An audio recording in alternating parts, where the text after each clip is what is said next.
안녕하세요. 언제 들어도 졸린 방송. 낮에 들어도 좋지만 밤에 들으면 더 좋은 방송. 유학생 혹은 다른 부득이하게 미사를 못 드리는 분들이 들으면 더 정말 제가 좋겠는 방송. 2025년 2월 20일 목요일 기린의 매일 미사 시작하겠습니다. 성부와 성자와 성령의 이름으로 아멘.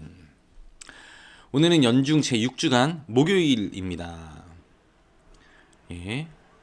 오늘 제 1독서는 역시 창세기 어제랑 이어집니다. 창세기 9장 1절부터 13절의 말씀입니다.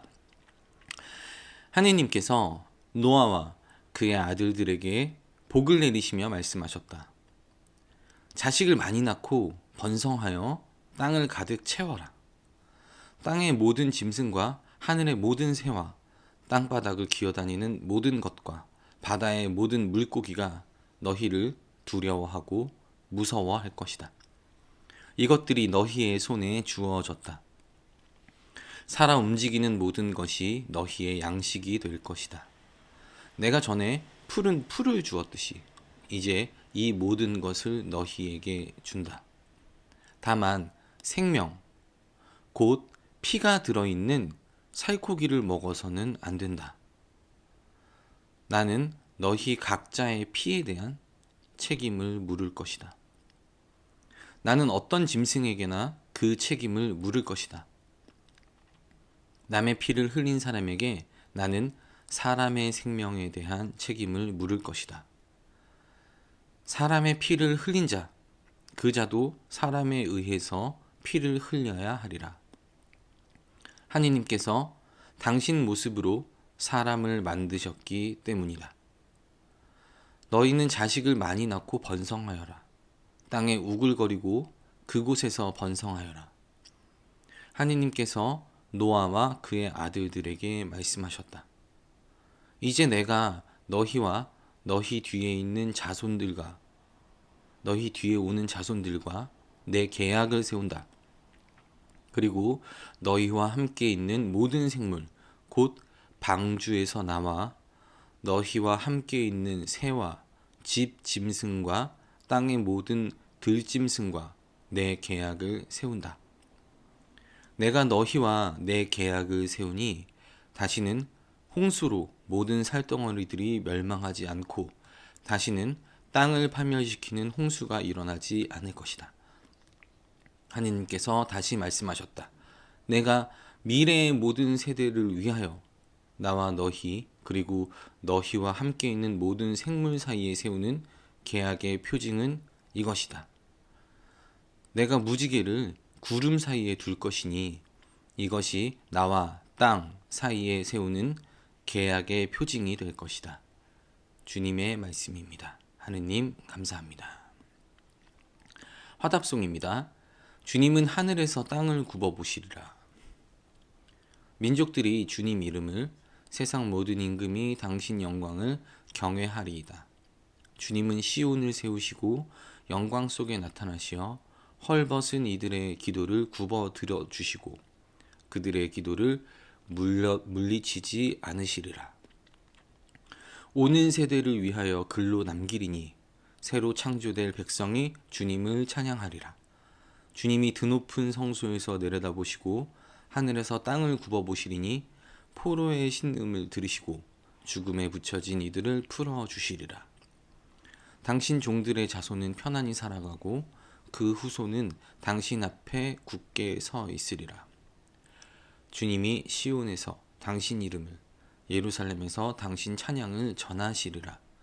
그때 백성들과 나라들이 주님을 섬기러 모여들리라. 복음 환호송입니다. 할렐루야. 주님 당신 말씀이 영이며 생명이시옵니다. 당신께는 영원한 생명의 말씀이 있나이다. 할렐루야. 오늘 복음입니다. 마르코 복음 8장 27절에서 33절입니다.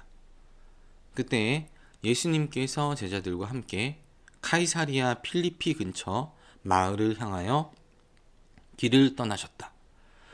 그리고 길에서 제자들에게 사람들이 나를 누구라고 하느냐 하고 물으셨다. 제자들이 대답하였다. 세례자 요한이라고 합니다. 그러나 어떤 이들은 엘리야라고 하고 또 어떤 이들은 예언자 가운데 한 분이라고 합니다. 예수님께서 다시 그러면 너희는 나를 누구라고 하느냐 하고 물으시자 베드로가 스승님은 그리스도이십니다 하고 대답하였다. 그러자 예수님께서는 제자들에게 당신에 관하여 아무에게도 말하지 말라고 엄중히 이르셨다. 예수님께서는 그 뒤에 사람의 아들이 반드시 많은 고난을 겪으시고 원로들과 수석사제들과 율법학자들에게 배척을 받아 죽임을 당하셨다가 사흘 만에 다시 살아나셔야 한다는 것을 제자들에게 가르치기 시작하셨다. 예수님께서는 이 말씀을 명백히 하셨다. 그러자 베드로가 예수님을 꼭 붙들고 반박하기 시작하였다. 그러나 예수님께서는 돌아서서 제자들을 보신 다음 베드로에게 사탄아, 내게서 물러가라. 너는 하느님의 일은 생각하지 않고 사람의 일만 생각하는구나 하며 꾸짖으셨다. 주님의 말씀입니다. 그리스도님 찬미합니다. 성부와 성자와 성령의 이름으로 아멘. 오늘은 새 계약에 대한 내용이네요. 복음이. 잠깐 성서를 다시 찾아보겠습니다. 요때가 8장 27절.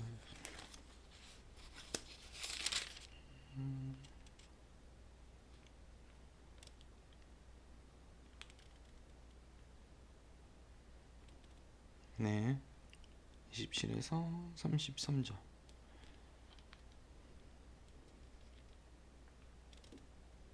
네. 이 지금 1독서에서는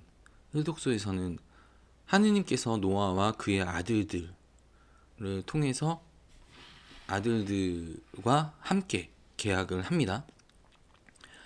이렇게 할 거야. 이제 땅 안 파멸 시킬 거야. 이렇게 계약을 합니다. 그리고 계약의 표징은 무지계약 이런 식으로 말씀을 하시죠. 그런데 예수님이 마르코 복음으로 와서 예수님이 길에서 제자들한테 사람들이 나를 누구라고 하느냐 하고 물으셨습니다. 근데 이거는 정말 궁금해서 물어보셨을까요? 아니면 뭔가 이렇게 알려주려고 물어보셨을까요? 네, 모르겠습니다. 어쨌든 나를 누구라고 하느냐 라고 하는 것보다는 뭐 나를 누구라고 하니? 라고 뭐 이렇게 대답하셨겠죠? 네, 말씀하셨겠죠? 그러면 너희는 나를 누구라고 생각해? 누구라고 해? 라고 하니까 베드로가 떡 나셔서 스승님은 그리스도이십니다 라고 합니다. 그리스도는 굉장히 중요한 말이죠. 기름 부음 받은 자. 그러니까 살렘의 왕 멜기세덱, 이분이 이제 기름 부음 받는 분인데, 이분 말고 이제 예수님은 진짜로 이제 기름 부음 받은 자, 그러니까 완전한 구세주 메시아라고 베드로가 고백합니다. 근데 이제 베드로는 그렇게 얘기를 했겠죠. 너무너무 스승님을 믿고 따르고 라고 얘기했지만 사실은 그리스도가 어떤 존재인지는 잘 몰랐던 것 같아요.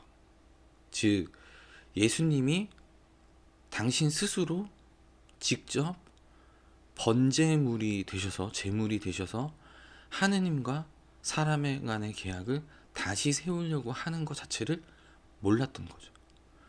그래서 사흘 만에 다시 살아나셔야 한다는 것까지 다 알려주자 베드로가 꼭 붙들고 반박하기 시작하였다라고 했습니다. 절대 그런 일이 일어나서는 안 됩니다. 이러면서 막 이렇게 붙잡았겠죠. 다른 복음서에서 나오는 대로. 그러니 돌아서서 다른 제자들을 보고 베드로한테 사탄아라고 얘기합니다. 이 엄청나게 중요한 말이죠. 내게서 물러가라 라고 얘기하십니다. 즉 이때에 예수님을 따르던 모든 사람들, 특히 베드로로 대표되는 모든 사람들이 이 계약에 대한 어떤, 그러니까 제물과 계약, 아브라함이 또 이삭을 이제 제물로 이렇게 바치는데 죽이려고 하니까 이제 천사들이 하지마 이러면서, 야, 너의 믿음을 보고 이제 그걸 믿겠다 이러면서 그 계약을 아브라함이 받았듯이, 마찬가지로 예수님에서의 그 계약은 본인 스스로가 이제 제물이 되시는 건데, 하느님의 아들이, 즉 아브라함의 아들 이삭이 제물로 바쳐질 때처럼 이번에는 하느님의 아들이 제물이 되는 그런 건데, 하지만 돌아가시지만 부활하시죠. 그런 건데 그거 자체를 이해하지 못하는 거죠. 근데 당시에 어떤 사람들이 그걸 이해할 수 있겠어요? 근데 예수님께서는 이 베드로의 감정적인 모습을 꾸짖으시는 것 같아요. 그래서 너는 하느님의 일은 생각하지 않고 사람의 일만 생각한다 라고 얘기하는 거죠. 사람의 감정, 그리고 사람의 어떤 치우침에 대해서만 생각한다. 그래서 넌 사탄이다 라고, 사탄아 내게서 물러가라 라고 얘기합니다. 즉 베드로가 진짜 미워서 이 말씀을 하셨을 것 같지는 않고요. 미움보다는 제자들을 보고 이렇게 생각하면 사탄이 되는 거야, 이렇게 생각하면 나한테서 물러가야 되는 거야 라고 보여주시는 것 같아요. 그러니까 이 새끼 사탄 이러면서 이렇게 확 이렇게 화를 내시는 게 아니고, 베드로가 반박을 하니까 다른 사람들 다 보고 베드로한테 직접적으로 얘기하는 거죠. 예, 그렇죠. 사실은 그렇습니다. 우리는 감정적인 것 때문에 일을 많이 그르치고는 합니다.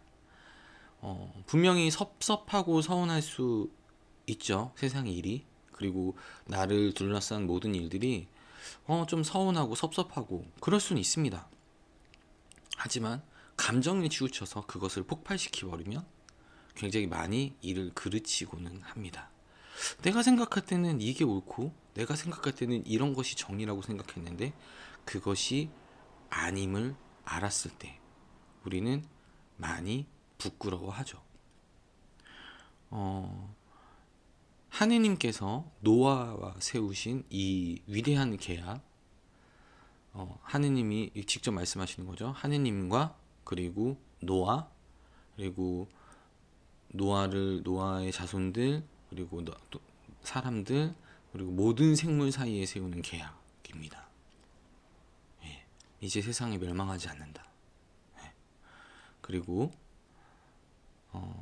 무지개를 계약의 표징으로 둔다라고 하셨듯이, 물론 뭐 창세기는 워낙 신화 같은 이야기들이지만 예수님은 내가 사람의 아들이 반드시 많은 고난을 겪고 이렇게 해서 돌아가시고 사흘 만에 다시 부활할 거야까지도 얘기했다고, 예수님께서는 이 말씀을 명백히 하셨다라고 아예 마르코복음에 아예 써 있잖아요. 다시 한번 강조하듯이 하여, 이렇게 되었을 때 그럼 과연 우리에게 무슨 일이 벌어질 것인가가 첫 번째는 두려웠을 거고, 그리고 감정적으로 내 스승님 저분이 돌아가시면 안 되는데 라고 하는 인간적인 연민도 있었겠죠.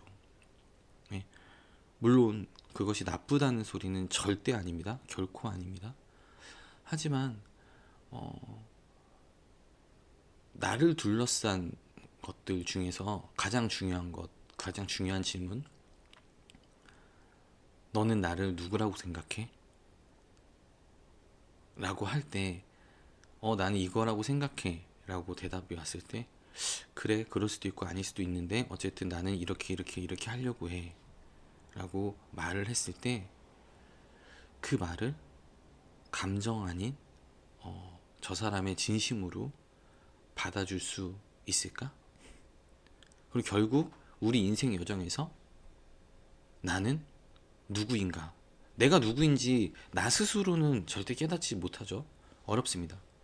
사람들이 나를 누구라고 생각하는지를 잘 들어야 돼요. 예수님의 말을 잘 듣느냐, 잘 듣지 않느냐, 하느님께서 준비하신 나를 어떤 식으로 부르실까, 어떤 식으로 사용하실까, 어떤 식으로 쓰실까, 이 말을 잘 듣느냐, 잘 안 듣느냐, 여기에서의 최대의 걸림돌은 사실은 사람으로서의 감정일 수 있다는 것. 오늘은 그런 가르침이 아닐까라고 조심스럽게 생각해 봅니다. 여러분들이 하시는 모든 일들이 하느님의 섭리대로 차곡차곡 잘 진행되고 있고, 그리고 잘 되기를 믿습니다. 그러면 저는 오늘 여기까지 하겠습니다. 안녕.